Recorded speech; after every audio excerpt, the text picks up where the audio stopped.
आज अन्तिम हामीले माग आशीर्वाद दिएका छौँ र हामीले ठुलो पूजा आजा गरेपछि ठुलो भक्ति भाव गरेपछि मागको आशीर्वाद लिनुपर्छ। यो हाम्रो चलन हो। धेरै वर्ष हो बिर्सिसकेको थियौँ।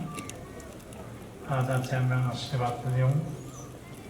तपाईँहरूको रक्षाको लागि, तपाईँहरूको सन्तानहरूको लागि, तपाईँहरूको ज्ञान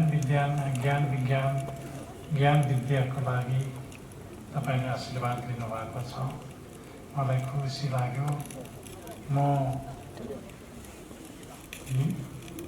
यो पहिला मङ्सिर 18 गते मात्रै मैले तपाईँले सम्झाउनु भएको थिएँ। उभौली र माघे सङ्क्रान्तिमा तपाईँ हाम्रो भेट भएन। अचानक स्वास्थ्यको कारणले गर्दाखेरि काठमाडौँ गएको थिएँ र यसपछि तपाईँहरू सबैसँग भेट गरेँ। मलाई खुसी लाग्यो। आशीर्वाद यसरी नै माग्नुपर्छ हाम्रो भावी सन्तानको लागि र हाम्रो शरीरको लागि। तपाईँ हाम्रो आफ्नो रक्षाको निम्ति हामीले भक्ति गर्नुपर्छ। ईश्वर भन्ने चिज अदृश्य हुन्छ। ईश्वर भन्ने चिज अदृश्य हुन्छ, आँखाले देख्दैन, भित्र आत्मा मनले मात्रै देख्छ। यसले गर्दाखेरि हामीले मनका भक्ति गऱ्यौँ, सेवा गऱ्यौँ। यहाँ एउटा सङ्गम स्थलमा सबैसँग भेटघाट गऱ्यौँ। हामी यो एउटा समुद्र, एउटा त्रिवेणी हो। एउटा यसलाई त्रिवेणीले भन्छ। यसले गर्दाखेरि म तपाईँहरू सबैले आशीर्वाद दिँदै अब आज हाम्रो यो कार्यक्रम टुङ्ग्याउन लागेका छौँ। अब समय साल त खराबै छ, समय साल खराब छ। तपाईँ हामी सबै जोगेर हिँड्नुपर्छ। बोल्दा पनि भाग्य पुरा मात्रै बोल्ने हो, जताउतै बोल्यो भने त मार्छ है फेरि। त्यसले गर्दाखेरि हामी अलिकति सजन बनिनु। र अहिले परिस्थिति राम्रो छैन। देश विदेशका परिस्थितिहरू त्यति ठिक छैनन् र आफ्नो देशका पनि ठिक छैनन्।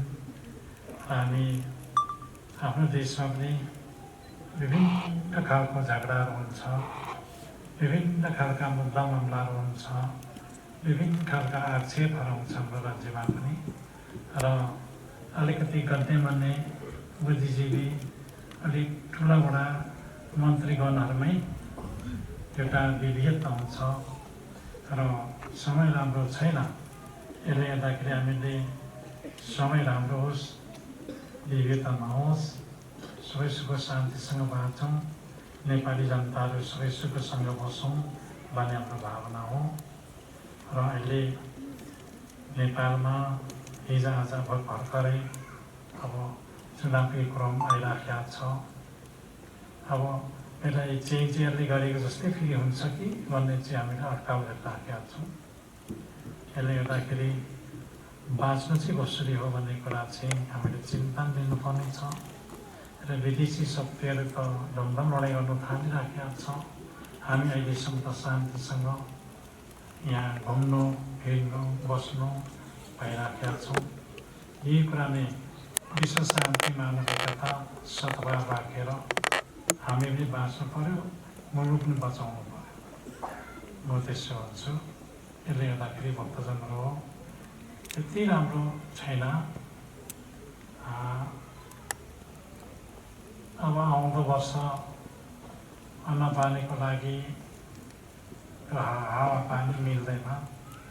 कोही ठाउँ पानी पर्छ, कोही ठाउँ पर्दैन, कोही ठाउँ ठुलो पहिरो जान्छ, कोही ठाउँ जाँदैन, कोही ठाउँ चाहिँ पुरा घाम लागेर अन्न हुँदैन। यस्तो लक्षण छ। र त्यसमाथि पनि अलिक सङ्घर्षहरू देशमा अशान्तिले छाउँछ कि भन्ने शङ्का मैले गरिराखेको छु। मैले भनेको कुरा त पुग्छ, तपाईँले सुनिरहनु भएको छ र सबै सतर्क हुनु, देशमा रहेका राजनेताहरूलाई पनि सतर्क रहनु र हामी जनता पनि सतर्क रहौँ। यही कुरा तपाईँसँग हार्दिक अनुरोध गर्नु चाहिँ र मैले अरू कुरा त तपाईँलाई भनिसकेको छु, सम्झाइसकेको छु। तपाईँहरूको मन मस्तिष्कमा पसेको छ होला त्यो कुरा, तपाईँलाई सम्झिनु भएको छ होला। तपाईँले यो आशीर्वाद नपाउने आशीर्वाद पाउनु भएको छ तपाईँहरूले। यो आशीर्वाद मैले आज सम्पन्न गरेँ, मलाई आफै खुसी लागेको छ। किनभने हामी भनेको कस्तो हुन्छ भने कहिले लामो पनि बस्न सकिन्छ, कहिले छोटोमा पनि हराउन सकिन्छ। हाम्रो जिन्दगी त्यस्तो हो। यसले गर्दाखेरि तपाईँ हाम्रो धर्म नछोडौँ, सत्य नछोडौँ, महागुरुको बानी नछोडौँ, भगवान्को बानी जो छ, जो उपदेश छ, जो ज्ञान छ, त्यसलाई नछोडौँ र शुद्धता हौँ र ईश्वरको भक्ति गरौँ, मानको सेवा गरौँ। यो हाम्रो ठुलो कल्याण हुन्छ।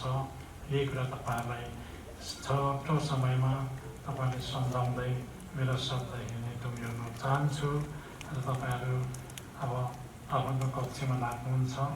अझ तपाईँहरू खुसी भयो होला जस्तो लाग्छ मलाई। तपाईँहरूले मागका निशानहरू पाउनुभयो, मागको निशानहरू पाउनुभयो, तपाईँ मागको आशीर्वाद नै पाउनुभयो, सबै थोक पाउनुभयो। यसले गर्दाखेरि तपाईँले जो मनोकामना भएको सम्झिनु भएको छ, जो कुरा सोच्नु भएको छ, ती कुरा पूर्णता हुन्छ। मागले लक्ष्य गर्छन्, मागले लक्ष्य गर्छ र पूर्ण गरिदिन्छ। तपाईँ हाम्रो कामनाहरू सफल हुन्छ। यही नै तपाईँले आशीर्वाद दिँदै यो शब्द, मेरो शब्द टुङ्ग्याउन चाहे। आशीर्वादहरू दिया